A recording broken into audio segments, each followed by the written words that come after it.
There aren't too many sensor manufacturers out there these days, so the possibility that you have two cameras sharing the exact same sensor is actually given. So in this video we will test two cameras sharing the exact same sensor and take a look how they actually differ just by image processing internally. Coming up. Hi guys, my name is Paul, I'm a German-based cinematographer and this channel is all about filmmaking gear reviews but also DaVinci Resolve tutorials, so if that's something that you're interested in, consider subscribe, that really helps the channel. Thank you. So in this video I have here the Lumix S5 IIX and the Blackmagic Cinema Camera 6K. Both are sharing the exact same sensor manufactured by Sony, which is a 6K sensor full frame, and both of these cameras are pretty equal when it comes to specs and everything. So the line between a cinema camera and a mirrorless camera or hybrid camera these days becomes more and more blurry, and actually by all the features that are getting added to cameras like the S5 IIX. So in this test we wanted to see how actually these cameras differ, and we decided to put on the Blackmagic Video Assist on this camera here because that way we can also record Blackmagic RAW as well as on this one. Granted, here we only have a 16:9 frame and here we have 3:2 because 16:9 is what the camera outputs in RAW and not full open gate. And also, just as a side note before, RAW recording externally is never the same as recording internally here on the Blackmagic, for example. Because here, as you just can see, we can't change ISO, we can't change gamut and stuff like that. But here on the Blackmagic we have actually much more control. For our test condition we rigged both cameras up just using the exact same lens and swapping it each time, which was the Helios 44, and then we added also a matte box with an IR cut filter inside just to make sure that none of these sensors getting any light pollution or anything like that. So right off the bat we can see that the Blackmagic is a lot warmer than the Lumix S5 IIX, but if we change the white balance or the color temperature from 5500 to 5000, then we just get a very close image overall. The only thing that we can still see in the image is that the Panasonic has a little bit of an overall green tone or green tint in the midtones, whereas the Blackmagic is a little bit more magenta. But overall, I think from the colors and everything like that, these cameras are really hard to distinguish if you put them side by side, even in these tests that we did indoor and outdoor and in the specific environment. So the only thing that I would say is that I liked the skin rendition on the Blackmagic a little bit more. Just the skin looks a little bit more neutral. On the Panasonic, on the other hand, the skin looks a little bit too magenta.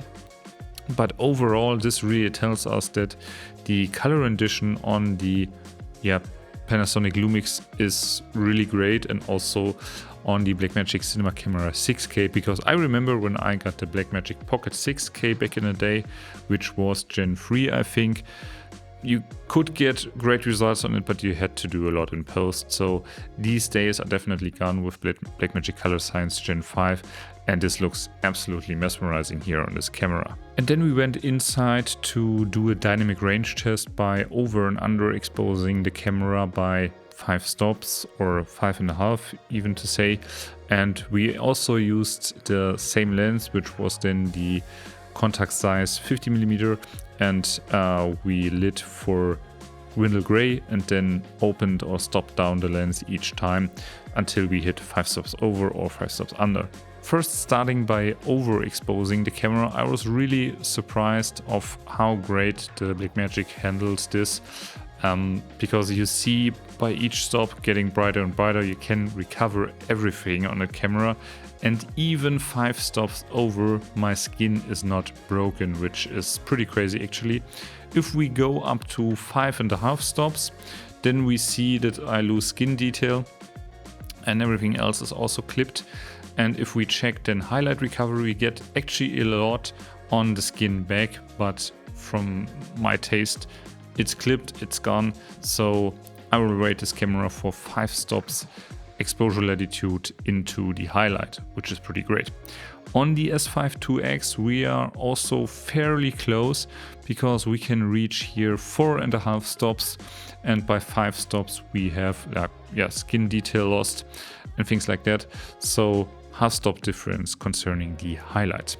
Now let's go to underexposing the camera, and here on the Blackmagic we can see that even 1 stop underexposure is no problem. 2 stops under also looks good. 3 stops under is personally my limit. You can clean it up nicely and it works well.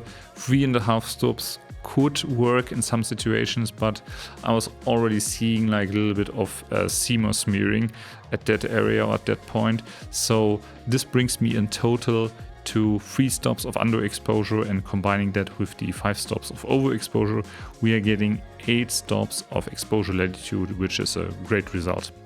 And on the S5 IIX, it's actually pretty much the same. We have a heavy green shift the further we underexpose the camera. And also here, by 3.5 stops, I started to see CMOS smearing. Even though the noise wasn't as prominent as on the Blackmagic, but we have to acknowledge that here there's probably some kind of noise reduction internally going on.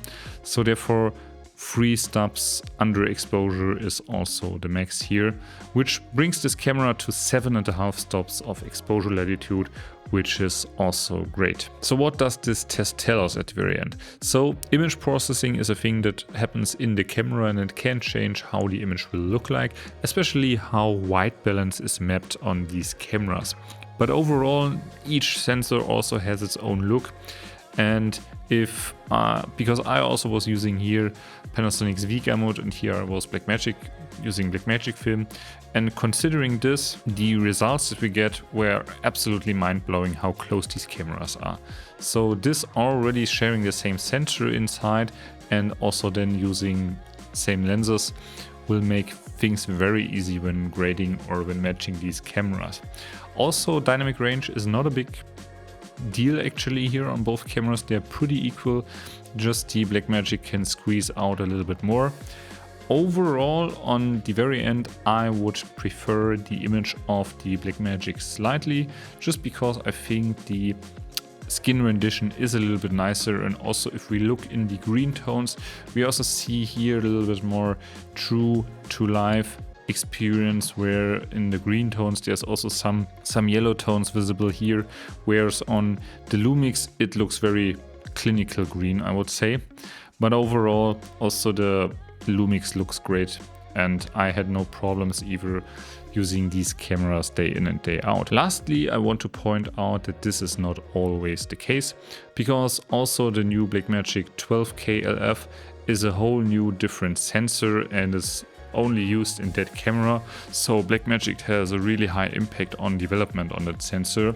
But for these models here specifically, they took like a sensor from the shelf, if you could say, and that's also part of the industry. I'm curious to know what is your opinion on that one.